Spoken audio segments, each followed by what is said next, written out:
Chapter 6, Sankhya Yoga. The Blessed Lord said, "One who is unattached to the fruits of his work, and who works as he is obligated, is in the renounced order of life, and he is the true mystic, not he who lights no fire and performs no work." What is called renunciation is the same as yoga, or linking oneself with the Supreme. For no one can become a yogi unless he renounces the desire for sense gratification. For one who is a neophyte in the eightfold yoga system, work is said to be the means. And for one who has already attained to yoga, cessation of all material activities is said to be the means.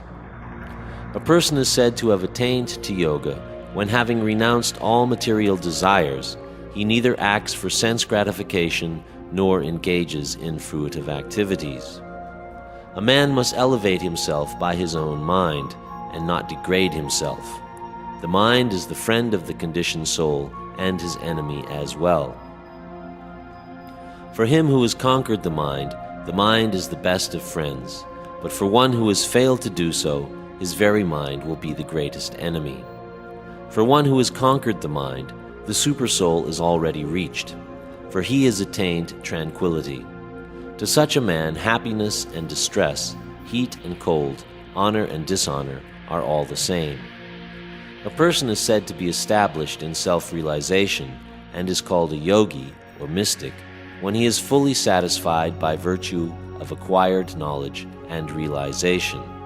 Such a person is situated in transcendence and is self-controlled. He sees everything, whether it be pebbles, stones, or gold, as the same.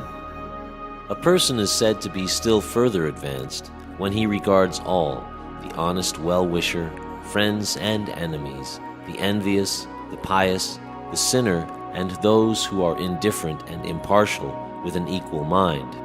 A transcendentalist should always try to concentrate his mind on the Supreme Self.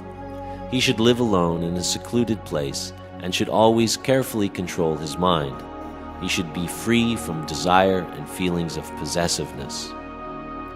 To practice yoga, one should go to a secluded place and should lay kusha grass on the ground and then cover it with a deerskin and a soft cloth. The seat should neither be too high nor too low and should be situated in a sacred place.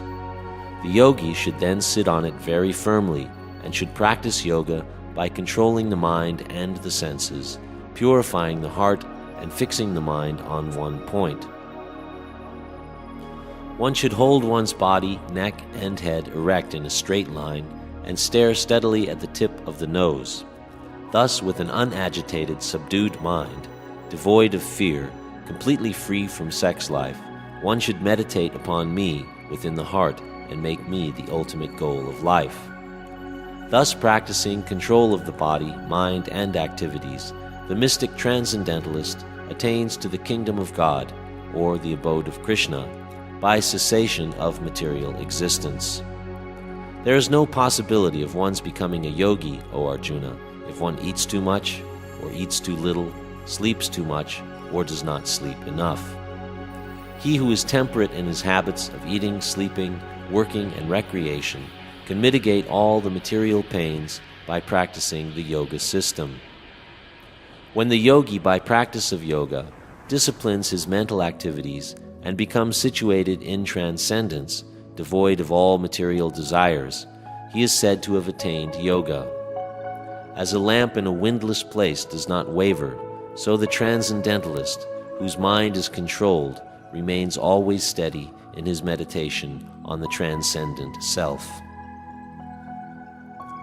The stage of perfection is called trance, or samadhi, when one's mind is completely restrained from material mental activities by practice of yoga. This is characterized by one's ability to see the self by the pure mind and to relish and rejoice in the self. In that joyous state, one is situated in boundless transcendental happiness and enjoys himself through transcendental senses. Established thus, one never departs from the truth, and upon gaining this, he thinks there is no greater gain. Being situated in such a position, one is never shaken even in the midst of greatest difficulty. This indeed is actual freedom from all miseries arising from material contact. One should engage oneself in the practice of yoga with undeviating determination and faith. One should abandon without exception all material desires born of false ego, and thus control all the senses on all sides by the mind. Gradually, step by step, with full conviction, one should become situated in trance by means of intelligence, and thus the mind should be fixed on the self alone and should think of nothing else. From whatever and wherever the mind wanders due to its flickering and unsteady nature, one must certainly withdraw it and bring it back under the control of the self. The yogi whose mind is fixed on me verily attains the highest happiness. By virtue of his identity with Brahman, he is liberated, his mind is peaceful, his passions are quieted, and he is freed from sin. Steady in the self, being freed from all material contamination, the yogi achieves the highest perfectional stage of happiness in touch with the supreme consciousness. A true yogi observes me in all beings, and also sees every being in me. Indeed, the self-realized man sees me everywhere. For one who sees me everywhere and sees everything in me, I am never lost, nor is he ever lost to me. The yogi who knows that I and the Supersoul within all creatures are one worships me and remains always in me in all circumstances. He is a perfect yogi who, by comparison to his own self, sees the true equality of all beings, both in their happiness and distress, O Arjuna.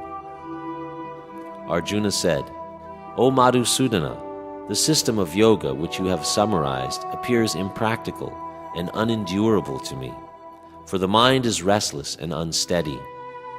For the mind is restless, turbulent, obstinate, and very strong, O Krishna, and to subdue it, it seems to me, more difficult than controlling the wind. The blessed Lord said, O mighty armed son of Kunti, it is undoubtedly very difficult to curb the restless mind, but it is possible by constant practice and by detachment. For one whose mind is unbridled, self-realization is difficult work, but he whose mind is controlled and who strives by right means is assured of success. That is my opinion. Arjuna said, What is the destination of the man of faith who does not persevere, who in the beginning takes to the process of self-realization, but who later desists due to worldly mindedness, and thus does not attain perfection in mysticism? O mighty armed Krishna, does not such a man, being deviated from the path of transcendence, perish like a riven cloud with no position in any sphere? This is my doubt, O Krishna, and I ask you to dispel it completely. But for yourself, no one is to be found who can destroy this doubt. The blessed Lord said, Son of Pritha, a transcendentalist engaged in auspicious activities does not meet with destruction, either in this world or in the spiritual world. One who does good, my friend, is never overcome by evil. The unsuccessful yogi, after many, many years of enjoyment on the planets of the pious living entities, is born into a family of righteous people, or into a family of rich aristocracy. Or he takes his birth in a family of transcendentalists, who are surely great in wisdom. Verily, such a birth is rare in this world. On taking such a birth, he again revives the divine consciousness of his previous life, and he tries to make further progress in order to achieve complete success, O son of Kuru.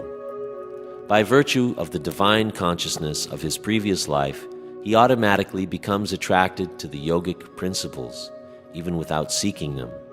Such an inquisitive transcendentalist, striving for yoga, stands always above the ritualistic principles of the scriptures. But when the yogi engages himself with sincere endeavor in making further progress, being washed of all contaminations, then ultimately, after many, many births of practice, he attains the supreme goal. A yogi is greater than the ascetic, greater than the empiricist, and greater than the fruit of worker. Therefore, O Arjun, in all circumstances be a yogi.